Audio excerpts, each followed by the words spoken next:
చందమామ మనకందడని ముందుగానే అది తెలుసుకుని చేయి చాచి పిలవద్దు అని చంటి పాపలకు చెబుతామా?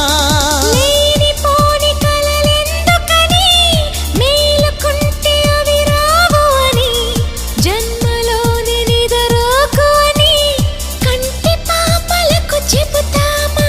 కలలన్నవి కలలని నమ్మనని అవి కలవని పిలవకు కలవమని మది నీటుతున్న మధురానుభూతి మననడిగి చేరుతుంది.